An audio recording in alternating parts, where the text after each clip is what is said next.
പ്രിയ സുഹൃത്തുക്കളെ, ഒരിക്കൽ ഒരു ഗ്രാമത്തിൽ അതിശക്തമായ ഒരു ഭൂമികുലുക്കമുണ്ടായി. തൽഫലമായി അവിടുത്തെ പ്രൈമറി സ്കൂൾ തകർന്നു വീഴുകയും ഏതാനും കുട്ടികൾ കെട്ടിടാവശിഷ്ടങ്ങൾക്ക് അടിയിലാവുകയും ചെയ്തു. ഏറെ പരിശ്രമത്തിനൊടുവിലാണ് അവരെ പുറത്തു കൊണ്ടുവരുവാനായത്. അപ്പോൾ ഒരു മാധ്യമ പ്രവർത്തകൻ ആ കുട്ടികളോട് ചോദിച്ചു, മരണത്തിൻ്റെ നിഴൽ വീണ ഈ സാഹചര്യത്തിൽ നിന്ന് പുറത്തു വരുവാൻ സാധിക്കുമെന്ന് നിങ്ങൾക്ക് എന്ത് പ്രതീക്ഷയാണ് ഉണ്ടായിരുന്നത്? ഒരു കുട്ടി ഇങ്ങനെ പറഞ്ഞു, എൻ്റെ പപ്പ ഈ ലോകത്തിൽ എവിടെയെങ്കിലും ജീവിച്ചിരിക്കുന്നുണ്ടെങ്കിൽ ഞങ്ങളെ പുറത്തു കൊണ്ടുവരും എന്നെനിക്ക് ഉറപ്പുണ്ടായിരുന്നു.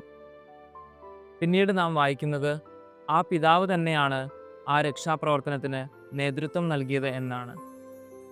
വിശുദ്ധ ഔസേ പിതാവിൻ്റെയും പരിശുദ്ധ കന്യാമാതാവിൻ്റെയും ബത്ലഹേമിലേക്കുള്ള യാത്രയിൽ അവർ ഏറെ വെല്ലുവിളികൾ നേരിടുന്നു.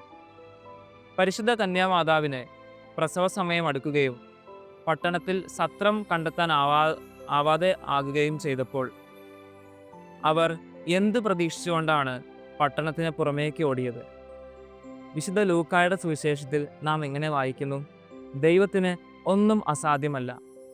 പ്രിയ സുഹൃത്തുക്കളെ, അപ്പന് വേണ്ടി കാത്തിരുന്ന ആ കുട്ടിയുടെയും സത്രത്തിനു വേണ്ടി വലഞ്ഞ പരിശുദ്ധ കന്യാമാതാവിൻ്റെയും വിശുദ്ധ ഔസേപിതാവിൻ്റെയും ജീവിതത്തിൽ നാം ഒരു പുണ്യം ദർശിക്കുന്നു: പ്രത്യാശ.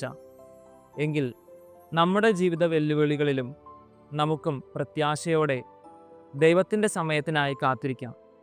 ഏവർക്കും ക്രിസ്മസിൻ്റെ മംഗളങ്ങൾ. നന്ദി.